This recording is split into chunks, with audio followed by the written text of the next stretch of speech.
எதிர்காலத்தில் இயற்கையோடு இணைந்த மனித 2040 இயந்திர அறிவியலும் செயலிழக்க போகுது. அதுக்கப்புறம் இயற்கையோடு இணைந்த மனித வாழ்க்கை வருது. மனித வாழ்க்கையில் வந்து அவங்க விதிமுறைப்படி தான் மனுஷங்க வாழ போகிறாங்க. உணவு முறை கூட விதிமுறைப்படி இயற்கையால் மனித உயிர்கள் உண்பதற்கு அனுமதிக்கப்பட்ட உணவுகளை மட்டும்தான் சாப்பிட போகிறாங்க. அந்த வகையில் இப்போ மாடுகள்லாம் வளர்க்குறாங்கல்ல, மாடுகள் என்பது மனித வாழ்வில் இடம்பெறாது என்பதை சொல்வதற்காகத்தான் அந்த டாபிக் எடுத்து இப்போ இந்த வீடியோவில் நான் பேச போகிறேன். மாடுகள் எப்படி மனித வாழ்வில் இடம்பெறாது? மாடுகளை நம்ம எதுக்காக வளர்க்குறோம் அப்படின்னா பாலுக்காக வளர்க்குறோம். அப்புறம் உழவுக்காக வளர்த்தாங்க, நிலத்தை உழுவதற்காக. நிலத்தை ஏன் உழுதாங்க? தானியங்களை விதைக்கும் போது தான் நிலத்தை உழ வேண்டிய அவசியம் வந்தது. தானியங்களை வளர்க்கும் போது தான் தானியங்களே சாப்பிடக்கூடாது. தானியம் என்பது மனித உணவு கிடையாது. அப்படி இருக்கும்போது நிலத்தை உழுவதற்கு நமக்கு உலோகங்களும் தேவை. உலோகங்கள் கண்டுபிடிக்கப்பட்ட பிறகு தான் நிலத்தை உழுகிற வழக்கமே வந்தது. அப்போது எதிர்காலத்தில் உலோகங்களே இல்லாத ஒரு வாழ்க்கையை வாழப்போகிறோம். நம்ம உலோகங்கள் கிடைக்காத ஒரு உலோகத்தை உற்பத்தி செய்ய முடியாத ஒரு உலகத்துக்கு நம்ம போகிறோம். இயற்கையோடு இணைந்த மனித வாழ்க்கையில் உலோகங்களை யாரும் உற்பத்தி செய்ய மாட்டாங்க. கைவசம் நம்மக்கிட்ட இருக்கிற மண்வெட்டி, கத்தி, கலப்பை, ஏற்கலப்பை, இதெல்லாம் தான் நம்மக்கிட்ட இருக்கிற இப்போதைக்கு இனிமேல் இருக்க போகிற ஒரு ஆயுதங்கள். இது என்றைக்கு நம்மக்கிட்ட இருந்து காணாமல் போதோ அல்லது துருப்பிடிச்சு போதோ அத்தோட உலோகங்களும் மனித வாழ்விலிருந்து விடைபெற்றுவிடும். அதன் பிறகு நிலத்தை உழுவதற்காக நீங்கள் மாடுகளெல்லாம் பயன்படுத்த முடியாது. நிலத்தை உழுவதற்கு கலப்பை கூட உங்களால் செய்ய முடியாது. கலப்பை செய்வதற்கு உங்களுக்கு உலோகங்கள் தேவை, உலோகங்களாலான கருவிகள் தேவை. அதனால் கலப்பையை அப்புறம் தானியங்கள் உற்பத்தி பண்ணுறதுக்காக தான் நமக்கு இந்த கலப்பைங்கிறது நமக்கு தேவை. தானியத்தை தான் எதிர்காலத்தில் சாப்பிட போகிறது இல்லையே மனுஷங்க. அப்போ மாடுகள்லாம் நமக்கு எதுக்கு தேவைன்னா மாமிசத்துக்காக தேவைப்பட்டுச்சு, பாலுக்காக தேவைப்பட்டுச்சு, அப்புறம் நிலத்தை உழுவதற்காக தேவைப்பட்டது. அப்போ இனிமேல் மனுஷங்க உணவு கட்டுப்பாட்டை கடைபிடிப்பார்கள் கண்டிப்பாக. அப்போ தான் நோய்கள்லேருந்து விடுபட முடியும். அப்படி பார்க்கும்போது மாமிசத்தை மனுஷங்க சாப்பிடக்கூடாது. பாலை மனுஷங்க குடிக்கக்கூடாது. தாய்ப்பால் மட்டும் தான் குடிக்கணும். அது தாய்கிட்டேருந்து மட்டும் தான் குடிக்கணும். அது 6 வயசுக்குள்ள வரைக்கும் தான் குடிக்கணும். மாட்டுப்பால் குடிக்கக்கூடாது. மாட்டுப்பால், ஆட்டுப்பால், எந்த பாலும் குடிக்கக்கூடாது. அந்த பால்லாம் குடிக்கக்கூடாது. அப்போ மாடுகள்லேருந்து நம்ம எதுக்காக மாடை வளர்க்குறோன்னா மாட்டுக்கிட்டேருந்து நமக்கு தேவையானது இறைச்சி, அப்புறம் பால், அப்புறம் உரம், அப்புறம் உழவு. அதாவது பால், இறைச்சி, அப்புறம் உரம், அப்புறம் உழவு. இப்படி 4 தேவைகளுக்காக தான் நம்ம இந்த மாட்டை வளர்த்தோம். உழவு எதுக்காக தேவைப்பட்டோம்னா தானியங்களை உற்பத்தி, நெல், கோதுமை இதெல்லாம் விளைவிக்கும் போது நிலத்தை உழுவதற்காக இந்த கலப்பை தேவைப்பட்டது. கலப்பையில் இந்த காளை மாடுகள் அதற்காக தேவைப்பட்டது. அப்போது இந்த மாதிரி நம்ம தானியங்களே சாப்பிடாத போது நமக்கு கலப்பைகள் தேவையில்லை. அப்போ அந்த கலப்பை நிலத்தை உழுவதற்கான அந்த காரணம் என்பது இனிமேல் அது நமக்கு தேவையில்லை. நிலத்தை உழுவதற்காக நமக்கு மாடுகள் தேவைப்பட்டதில்லை. நிலத்தை உழ வேண்டிய அவசியம் இயற்கையோடு இணைந்த மனித வாழ்க்கையில் கிடையாது. 2040 அப்புறம் நிலத்தை உழுது நம்ம ஏன்னா தானியம் சாப்பிட போகிறதில்ல, அரிசி, கோதுமை இது போன்ற தானியங்களை நம்ம சாப்பிட போகிறதில்ல. அதனால் நம்ம நிலத்தை உழ வேண்டிய அவசியம் இல்லாமல் போகுது. அதனால் நமக்கு மாடுகளோட தேவை நிலத்தை உழுவதற்கு நமக்கு தேவையில்லை. அப்புறம் மாமிசம் உண்ண போகிறதில்ல மனுஷங்க. இனிமேல் வரப்போகிறவங்க மாமிசம் உண்ண மாட்டாங்க. ஏன்னா நோய்களுக்கு காரணமானது அது மாதிரி பாலும் குடிக்க போகிறதில்ல. மாட்டுப்பாலையும் அவங்க குடிக்க போகிறதில்ல, ஆட்டுப்பாலையும் குடிக்க போகிறதில்ல. மாட்டுப்பால்லேருந்து கிடைக்கக்கூடிய தயிர், மோர், வெண்ணெய், நெய் இதையும் அவங்க சாப்பிட போகிறதில்ல. இதெல்லாம் நோய்களுக்கு காரணமானது. அப்போ மாடுகளோட தேவை எதிர்காலத்தில் நமக்கு இல்லை இன்றைக்கி. அப்போ ஆனால் உரம் தவிர்க்க முடியாது தான். ஆனால் உரத்துக்காக மாட்டை வளர்க்கலாம் தான். உரங்கிறது மாட்டுக்கிட்டேருந்து மட்டுமா கிடைக்கும். நம்ம ஒரு ஆட்டை வளர்த்தா கூட தான் நமக்கு உரம் கிடைக்கும். இந்த டெய்லி ஒரு 2 ஆடை ஒரு விவசாய நிலத்தில் வளர்த்தா அது தினமும் புழுக்கையை போட்டுக்கிட்டே இருக்கும். அப்புறம் மனுஷங்களும் ஆகியிருக்காங்க, அதை கூட உரமாக மாற்றலாம். இயற்கையோடு இணைந்த மனித வாழ்க்கையில் அவங்க காய்கறிகளையும், பழங்களையும், கீரைகளையும், கிழங்குகளையும் தான் மனுஷங்க சாப்பிட போகிறாங்க. அதனால் அந்த மலம் அருவருப்பானதாக இருக்காது. மனுஷங்க வெளியேற்றுக்கிற அந்த மலம் என்பது அருவருப்பானதாக இருக்காது. அதனால் மனுஷங்க பயன்படுத்துகிற அந்த மலத்தையே ஒரு உரமாக மாற்ற முயற்சிக்கலாம். அப்புறம் ஆடு ஏதாவது சின்ன வயிறு உள்ள, இப்போ பெரிய மாடை வளர்த்திங்கன்னா அதுக்கு தினசரி எவ்வளோ பெரிய வயிறு இருக்குது பாருங்கள். ஒரு எருவு மாட்டெல்லாம் வளர்க்க முடியாது நம்மளால். அதுக்கு யானையை கட்டி தீனி போடுற மாதிரி தான் எருவு மாட்டை கட்டிக்கிட்டு நீங்கள் தீனி போட்டிங்கன்னா அதுக்கெல்லாம் அவ்வளோ தீனி போட முடியாது. அவ்வளோ பெரிய வயிறு இருக்குது. ஒரு பசு மாட்டுக்கு சரி, காளை மாட்டுக்கு சரி அவ்வளோ பெரிய வயிறு இருக்குது. அதுக்கெல்லாம் நம்ம டெய்லி நீங்கள் உணவு கொடுக்கணும் அப்படின்னா மாட்டு பின்னாடியே தான் போகணும். மாட்டை மேய்ச்சிக்கிட்டே தான் அலையணும். மாடு மேய்க்கிறக்காக மனுஷங்களாக பிறந்தீங்க? மனுஷங்களாக பிறந்து மாடாக மேய்க்க போகிறீங்க? மாட்டை எதுக்காக நம்ம மேய்க்கணும்? அதனால் அவ்வளோ பெரிய பானை வயிறு உள்ள அந்த மாட்டுக்கு நம்மளால் தீனி போட முடியாது எதிர்காலத்தில்.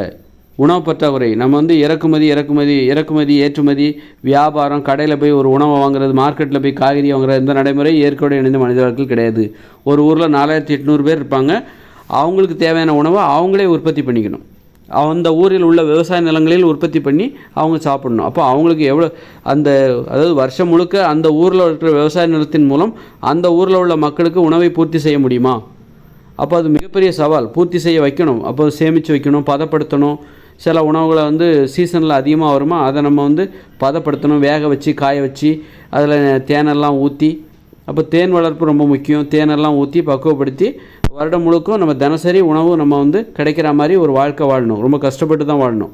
அப்போ தான் வருடம் முழுக்க உங்களுக்கு உணவு கிடைக்கும். அப்படி இருக்கும்போது நீங்கள் இப்போ மாட்டை பாதுகாக்கிறேன், மாட்டுக்கு வாழ்வழிக்கிறேன் அப்படின்னு சொல்லி மாட்டெல்லாம் கட்டி வளர்த்துக்கிட்டு இருந்தீங்கன்னா அவ்வளோ பெரிய வயிறு உள்ள அந்த மாடு தினசரி உணவுக்கு எங்கே போகும்? நீங்கள் மாடு மேய்ச்சிக்கிட்டே போகணும். அதோட வயிறு நிரப்புறதுக்காக நீங்கள் அந்த மாட்டு பின்னாடியே போகணும். அது மேய்ச்சிக்கிட்டு அலைஞ்சாதான் அந்த அல்லது மாட்டை நீங்கள் தனியாக விட்டுட்டு நீ பாட்டுக்கு மேய் அப்படின்னா நம்ம வயல்வெளியில் உள்ள காய்கறிகள் கீரைகள் எல்லாத்தையும் சாப்பிட்றோம். தொல்லையாக மாறிடும். யாரையா பார்த்தா முட்டி தள்ளிடும். அது ஆபத்தாகவும் மாறி தன்னிச்சையாகவும் விட முடியாது. நம்ம அதை கட்டி நம்மளும் தீனி போட முடியாது. மாட்டுக்கு தீனி போட முடியாது.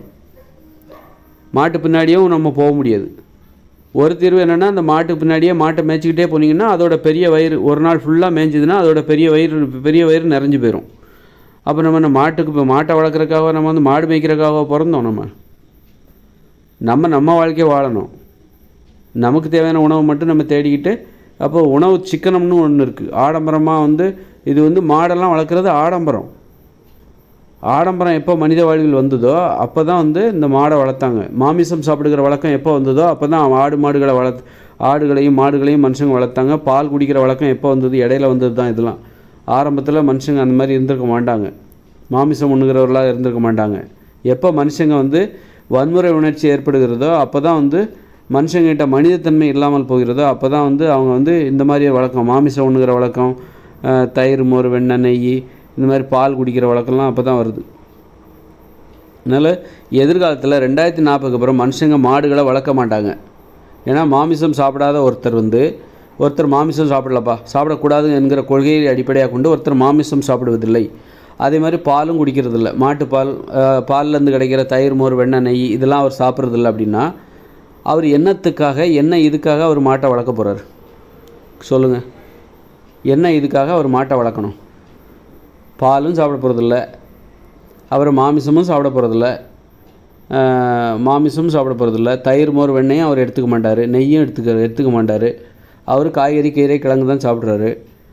அப்புறம் மாடை எதுக்காக வளர்க்கணும்? உரத்துக்காக வளர்க்கணும்னா உரம் வேறு வழியில் கூட கிடைக்கும். நம்ம வந்து இயற்கையோடு இணைந்த மனித வாழ்க்கையில் நம்ம காய்கறிகள், பழங்கள் தான் சாப்பிட்றோம். அந்த பழங்கள் எல்லாமே அதோட கழிவுகள் எல்லாமே உரம் தான். அப்புறம் வந்து பறவைகள் மரத்தில் இருக்கும், மரத்துலேருந்து அது எச்சம் போடும், அதுவும் உரம் தான். அப்புறம் உரத்துக்காக நம்ம ஒரு ஆடு வளர்த்துட்டு போகலாம், ஒரு 2 ஆடை வளர்த்துட்டு போகலாம். ஒவ்வொரு நிலத்துலையும் 2 ஆடுகளை வளர்த்துட்டு போகலாம். அது தினசரி புழுக்கப்படும். அந்த புழுக்கையே வந்து உரமாக பெறும். மனுஷங்களும் ஆயிருப்பாங்க. அப்போ அதையும் நம்ம உரமாக மாற்றிடலாம். அதே எதுக்கு நம்ம வீணடிப்பானே, அதையும் நம்ம உரமாக மாற்றிடலாம்.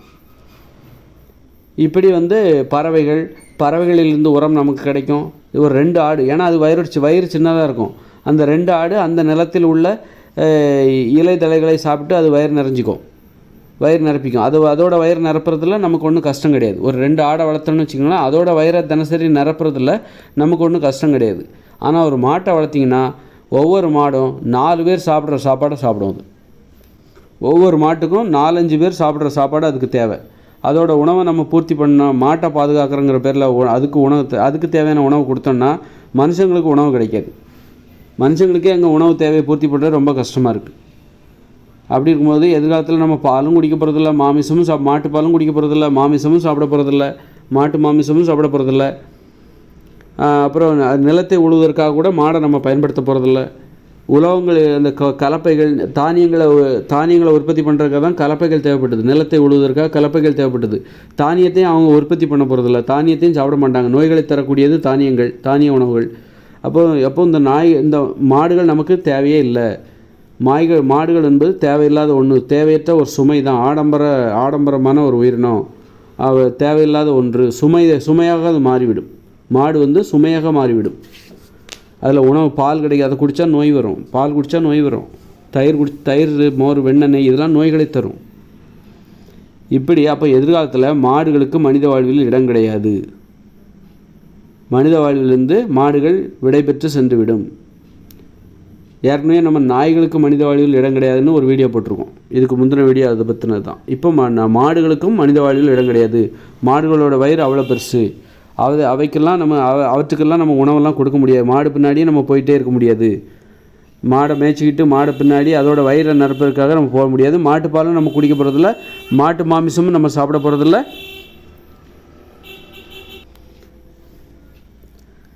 இப்போ உரத்துக்காகனா உரத்தை நம்ம வேறு வழியிலேருந்தும் பெறலாம். ஆடுகிட்ட இருந்து பெறலாம். அப்புறம் பறவைகள் மரங்களில் உட்காரும், அதுலேருந்து எச்சம் போடும், அதுலேருந்து மனுஷங்க ஆயிருப்பாங்க, அதை கூட உரமாக மாற்றிடலாம். அப்புறம் காய்கறிகள், கீரைகள், கிழங்குகள் தான் நம்ம சாப்பிட போகிறோம், அதையும் நிலத்தில் தான் நம்ம போட போகிறோம்.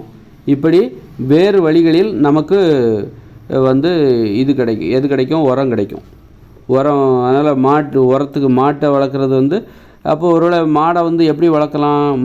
மாடை ஒரு ஊருக்கு ஒரு மாடு வளர்க்கலாம், ஒரு ஊருக்கு ஒரு தெருவுக்கு 2 மாடு வளர்க்கலாமா? அப்புறம் அதுலேயும் நிறைய பிரச்சனை இருக்குது. அதுலேருந்து கிடைக்கிற உரத்தை அந்த தெருவில் உள்ளவங்க எல்லாருமே, ஒரு தெருவில் 10 கூட்டு குடும்பம் இருக்கும், ஒவ்வொரு தெருவுக்கும் 2 மாடு, அதை வளர்க்கலாமா? அந்த மாதிரி அதுக்கு உணவு எல்லாருமே போடுங்க. காய்கறிகள் ஏதாவது பழங்கள் இருந்தால் அதுக்கு உணவு கொடுங்க, அந்த மாதிரி போடலாமா? அந்த மாதிரி வளர்க்குற மாதிரி அவங்க ரொம்ப மாட்டிலேருந்து என்ன தேவைன்னா பால் எதுவுமே தேவையில்லை, உரம் தான் தேவை. உரம், இந்த சாண உரம் இருக்குல்ல, அதுதான் தேவை. அது நிலத்துக்கு ரொம்ப கண்டிப்பாக தேவை. அதை தவிர்க்கவே முடியாது. இல்லை வேறு வகையான உரத்தை போட்டு கூட அதை வளர்க்கலாம். ஏன் மாட்டு சாணி போடலன்னா அந்த உரமே கிடைக்காதா? மற்றதுலேருந்து ஒரு ஆட்டு புழுக்கையிலேருந்து கூட ஒரு ஆட்டோட வயிறு சின்னது, அதுக்கு தேவையான உணவும் சின்னது, மாட்டோட வயிறு பெருசு. அதனால் மாட்டை வளர்த்தா நிறைய உணவு கொடுக்கணும். நமக்கு கிடைக்கிற சாணிக்காக மாட்டுக்காக உணவு கொடுக்க முடியாது. நமக்கு உணவு பற்றாக்குறை ஏற்படும். மனுஷங்களுக்கே உணவு தேவைப்படுது, நிறைய தேவைப்படுது, பற்றாக்குறையாக இருக்குது. அப்படிங்கும்போது எப்படி மாடுகளை நம்ம தவிர்த்து விடலாமா இல்லை அப்படின்னு யோசித்து அவங்க முடிவு எடுப்பாங்க. இப்போவே நம்மளே சொல்லிடலாம். நம்மவே மாடுங்கிறது வளர்க்குறது ரொம்ப சந்தேகம்தான் என்னை பொறுத்தவரையில். அப்போ மாடும் மனுஷ வாழ்விலிருந்து விடைபெற்று சென்று விடும். மனித வாழ்வில் மாடுகளுக்கும் இடமில்லை அப்படின்னு அப்போ காட்டு மாடுகளாக அது வளர ஆரம்பித்து விடுமா? காடுகள் எல்லா இடத்துலையுமே மனுஷங்க வாழ போகிறாங்க. மாடுகள் அப்புறம் மனித விளைநிலங்களுக்குள் அப்போ மனுஷங்களை முட்டாதா? அது மனுஷங்களுக்கு ஆபத்தானதாக மாறாதா? மாடுகளை தன்னிச்சையாக விட்டால் அது மனுஷங்களை முட்டி தள்ளிடும். அப்படி ஆபத்தெல்லாம் இருக்கலாம். அதுவே குட்டி போட்டு அதுவே காளை மாடு எல்லாமே பெருகி அதுவே மனுஷங்களை முட்டி தள்ளிடும். அதனால் ஆபத்தான உயிரினமாக அது மாறிடும். மனுஷங்கிட்ட இருக்கிற வரைக்கும் தான் அது மனுஷங்களுக்கு பாதுகாப்பு. அதுவே தன்னிச்சையாக விட்டுட்டோம்னா பிற உயிரினங்கள் நமக்கு எந்த வகையிலையாவது இடையூறு செய்கிறோம். இதனால் இடையூறு செய்யாத ஒரு உலகத்தை, பாதுகாப்பான ஒரு உலகத்தை மனுஷங்க உருவாக்கணும். அதுதான் மனித லட்சியம். அதில் தயவுதாட்சணை இல்லாமல் மனுஷங்க போயிட்டே இருக்கணும். பிற உயிரினங்களை பார்த்து பரிதாபப்பட்டுக்கிட்டு பிற உயிரினங்களை பாதுகாக்கணும் அப்படின்லாம் அதெல்லாம் தேவையற்ற பரிதாபம். மனித உயிர்கள் தங்களை பாதுகாத்து கொள்ள வேண்டும். மனித உயிர்கள் எத்தனை உயிரினங்களை கொன்று அழிச்சிருக்காங்கன்னு போய் பார்த்தா நமக்கே தெரியாது. சில உயிரினங்கள் இந்த உலகத்தில் வாழ்ந்ததே நமக்கு தெரியாத அளவுக்கு நிறைய உயிரினங்களை மனுஷங்க ஒன்றும் இல்லாமல் கொண்டிருப்பாங்க. அது நமக்கு தெரியலை. இப்போ எதிர்காலத்தில் பார்த்தீங்கன்னா சிங்கம், புலி, சிறுத்தைகளெல்லாம் கொன்றுவாங்க. அதெல்லாம் உயிரோடு விடமாட்டாங்க, ஒன்று கூட விடமாட்டாங்க. அப்படின்னா அப்போது ஒரு காலகட்டத்தில் சிங்கம், புலி, சிறுத்தைகள்ங்கிறது இந்த பூமியில் வாழ்ந்ததே நமக்கு தெரியாது. அது மாதிரி தான் கடந்த காலத்துலேயும் நிறைய உயிரினங்கள் வாழ்ந்திருக்கும். அதை மனுஷங்க அழிச்சிருப்பாங்க. இன்றைக்கி நமக்கு அந்த உயிரினங்கள் வாழ்ந்ததாங்கிறதே நமக்கு தெரியாத மாதிரி ஆகிப்போச்சுல்ல. அதே மாதிரி எதிர்காலத்தில் இந்த சிங்கம், புலி, சிறுத்தைகளெல்லாம் இனிமேல் அடுத்தடுத்து உலகத்தில் நடக்கிற மாற்றங்கள் காரணமாக சிங்கம், புலி, சிறுத்தைகளெல்லாம் விட்டு வைக்க மாட்டாங்க, பூண்டோடு அழிச்சிருவாங்க.